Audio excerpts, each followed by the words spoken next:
The man was clearly the #1 Kung Fu champion in the world, but he chose to hide his identity, working as a lowly janitor in Martial Arts Hall A. Everyone in the dojo looked down on him, mocking him as a useless man with no martial arts talent. But they didn't know, the man was actually hiding a huge secret. 3 years ago, he had just become the once every 3 years Kung Fu champion. Reporters had prepared a grand press conference for him, but the man was nowhere to be found. Little did they know, he was in the hospital taking care of his mother. His enemies had injured his mother, and his mother believed it was the champion title that brought the disaster. She forced him to swear never to reveal his identity as the Kung Fu champion, and to live the rest of his life as an ordinary man. Once a new champion was chosen 3 years later, he could finally use his Kung Fu again. To fulfill his mother's dying wish, he sealed away his own martial arts. 3 years later, the man had gone from a Kung Fu champion to a janitor. He had a younger sister,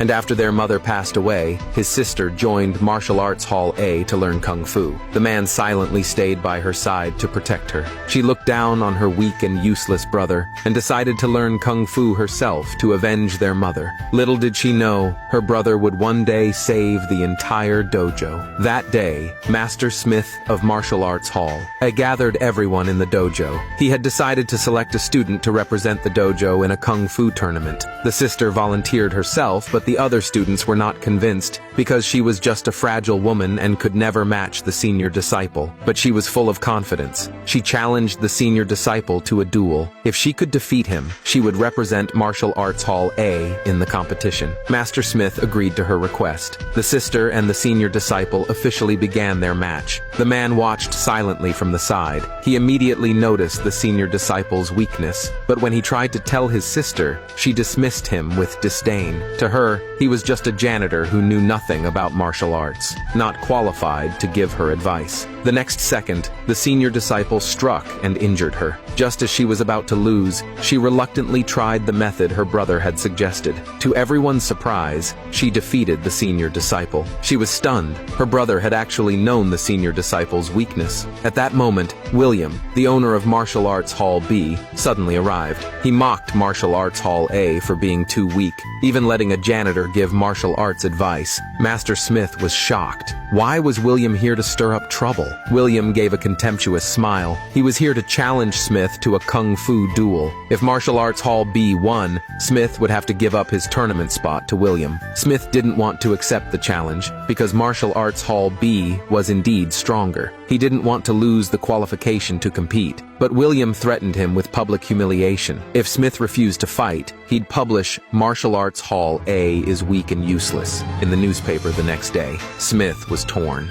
At that moment, the sister bravely stepped forward. She volunteered to fight for Martial Arts Hall A, but her brother stopped her because she was still injured from the previous match and couldn't possibly handle another intense battle. However, Smith thought she was still the best candidate, since she was the most skilled fighter in the dojo. Then, the man offered to take his sister's place. Everyone was stunned. They all thought he had lost his mind. A useless janitor wanting to represent the dojo? But to everyone's surprise, Smith agreed. He had just seen how easily the man had spotted the senior disciple's flaw, and began to suspect that the janitor was hiding real strength. The man made only one strange request. He wanted to be the last to fight, because in this tournament, each dojo would send 3 fighters, and whichever team defeated all 3 opponents would win. Everyone mocked him for being afraid to lose, not knowing that he was waiting for his seal to be lifted. Only 15 minutes remained before his vow with his mother expired. The match officially began. William sent out his first fighter. Everyone was stunned. It was Adam, ranked 30th in the national Kung Fu competition. Smith sent out his second disciple.